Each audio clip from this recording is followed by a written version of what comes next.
All right, listen up. So I was leveling, minding my own business, and then suddenly I thought of something absolutely insane. The Dead Ringer build, but with only Reapers. I'm literally dropping this video mid-leveling right now because it's that much fun. What's good, everyone? It's Worthy here, and as always, if all you want is the final build, then here it is in all its glory. I don't want to waste your time. Enjoy, good luck. Hit that sub button on your way out because I got plenty more builds coming. But for the rest of you that sticks around, there are quite a few things that we're going to break down, so let's get into it. So the first thing that we're going to look at is why is this build so slapped on? Now, the damage multipliers are very poorly explained in the game, rather not at all. But once you understand and you know how to stack them, they will scale into some absolute monsters, which is why most people are overlook it and just simply go and pivot into a gun-based build. Now, the base is the same as in Borderlands 3. So the damage and the health is going to be equal to base level times 1.09. What that means is that it scales exponentially with your character level, which is going to make them pretty strong. Now I'm going to put a calculation on the screen, and I'll walk you through it so that you can explain, you can understand my explanation. The damage is going to be equal to your base and your flat additives. That's your talents, so on. Now that gets multiplied by other elements. For example, let's take 20, you have 20% action skill, you have 20% melee damage, and you have 20% shock damage. So those get added into equaling 60%, which means 1.6 is the multiplier for your base damage. That gets multiplied, say the enemy has a shield, by an extra 1.75. That's multiplicative. So your 1.6 multiplied base damage gets multiplied by 1.75. And then say if you crit, that's further gets multiplied. So you see where it can kind of spiral out of control and how the multiplicative can just skyrocket the damage that the Reapers actually do. And if you're not paying attention to that, then you're not going to be able to stack them as well as you could. Now, the reason why that's important is because your Reapers and all your minions, they augment to the gun that you're holding when you summon them. So we're going to look at that later. But first, let's jump into the game for the talents.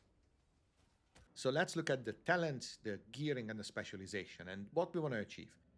They're staying alive as long as possible and doing as much damage as possible. So because of that, we're going to start with Fel Inscription for melee damage, that's all they do. And then we're going to take some health restoration so that they can stay alive longer. After that, Grave Fiends for more damage. And then we're going to start working down towards Dark Pact because that's your on-tap heal and making them invulnerable, which is going to be very handy for boss fights and enemies when they get caught out a little too overwhelmed in a situation. Now, in order to get that, we're going to get Obedient Fiends for more minion damage and Ancient Rites, which is OP because it never falls off. With Dinner, you have 4 available Reapers. You're always going to keep one in the chamber so that you're never going to be without the buff. For the augments, it's Banshee's Wear for the overshield, that's survivability for them. The enemies deal less damage. This is just very good. And of course, Hellish Harvest so that they can sustain themselves, because if you put them into the middle of a lot of enemies, they're gonna never die. They're gonna heal themselves so much to full from 10%. Super good. After that, we're gonna go over to Trouble because there is a couple of points that will help us a lot here in terms of synergy. One is Blood is Magic. Action skill damage is good. That's what they are. It's an extra 35% that gets into the additive pool. And Hasty Fiends. 3 points in here is going to be a must because the only time that they die is when they don't have anything to hit. So the move speed on the minions is going to be very, very, very beneficial. Then we can start building towards overprotection and then overheal, because then if we have an overshield, then we can make sure that they have extra health regen, making them even tankier. From that point on, it's going to be more damage all around, but that we'll have to wait for another video because this isn't an endgame guide. This is a leveling build for anybody that just didn't quite find the minion build that they were looking for. Now, specialization is all about melee damage, all about action skill reduction so that you can, or action skill cooldown rate reduction so that you can get, well, action skill cooldown rate increase so you can summon them even faster. Yeah, Jesus Christ, that broke my brain. All right, and of course everything else is just kind of win more, right? This is all good. The one thing to point out is in the gearing, you want to make sure that you stack things, right? So you want to get Accelerator, you want to get things like Action Fist for melee damage, you want to get things like Action Skill damage, Elemental damage, melee damage, all these kind of things in the mod. You want to make sure that you have the right talents, of course, that goes without saying, and that is all RNG, right? Enhancement is a bit of a slot that might get a bit wasted if you don't find a good one, because you're not going to rely so much on your weapon.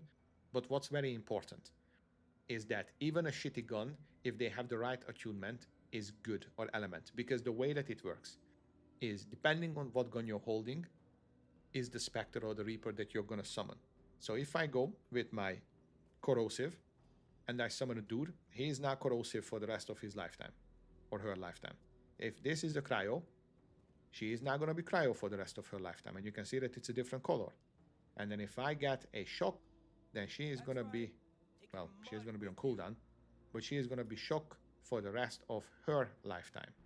So this is how you make it work. You have one good gun for yourself that you can use, and then the rest you make sure that you gonna have all the elements so that they get an extra crit and modifier benefit against the shields. That's how you make them strong. If there's a boss that you know it's gonna be shield only, of course you're gonna summon only shock ones, right? Because that's how they're gonna be super OP. But having one of each, so that, like, or rather like 2 shock, 2 corrosive, is gonna make sure that they can melt everything, and then you can replace them once it gets longer into the fight. That's it. Now look, I'm gonna be honest with you guys. Obviously there are some concerns. Survivability and the quirks of AI targeting is a real thing. The Reapers sometimes get distracted, sometimes melt instantly if they get into a bad fight. But for leveling, they are super fun, effective, and very forgiving, right? Now, that's my Dead Ringer setup. It's chill, it's powerful, and it's way too underrated right now. If you try this out, let me know how it feels in the comments. And if you got any value here, drop a sub before you go. I've got even nastier builds cooking up for you. And as always, I'll see you in the next one. Peace.